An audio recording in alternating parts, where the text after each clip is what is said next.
In Honkai Star Rail, characters have different combat roles known as paths.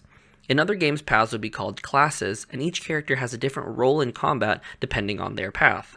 There are 7 paths in Honkai Star Rail, each of them providing a different advantage when you bring them into combat. And in today's video, we're going to take a look at what each path does.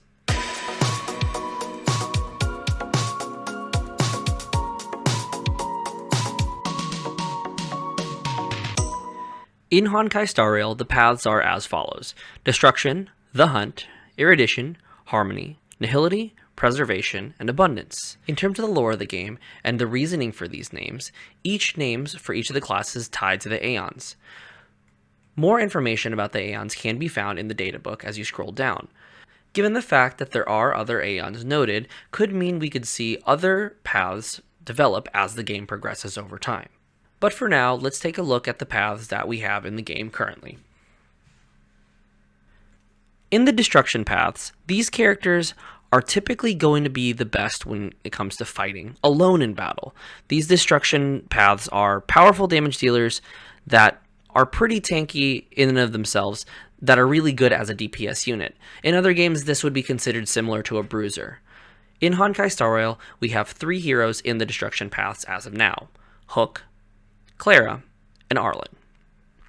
The Hunt path specializes in single target damage.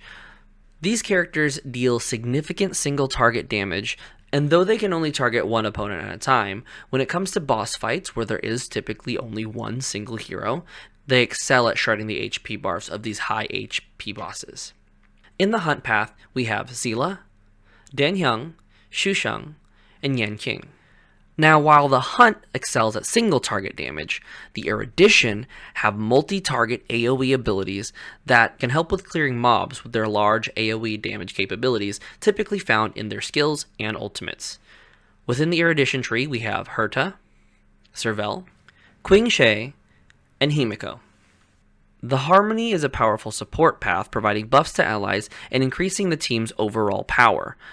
And while Harmony units don't provide much sustain for the team, what they can do is increase your DPS's damage output.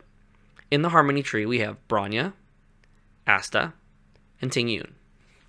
The Nihility path is sort of the opposite of the Harmony path. Rather than buffing team, they'll debuff the enemies, giving you the advantage by reducing the enemy's overall power.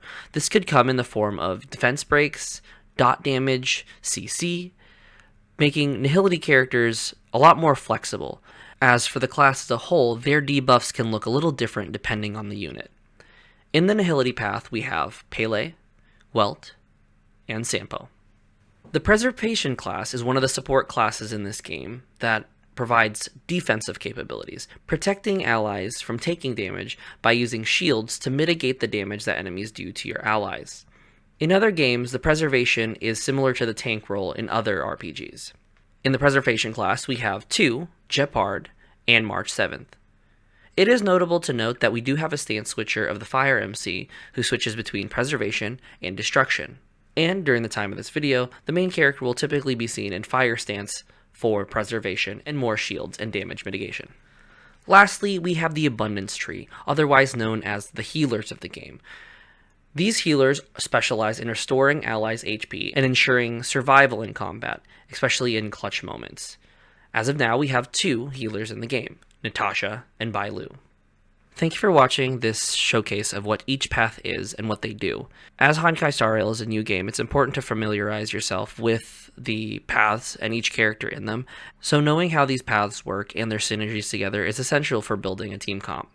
If you want to stay up to date to more Honkai Star Rail content, don't forget to like, comment, and subscribe down below. See you guys in the next one.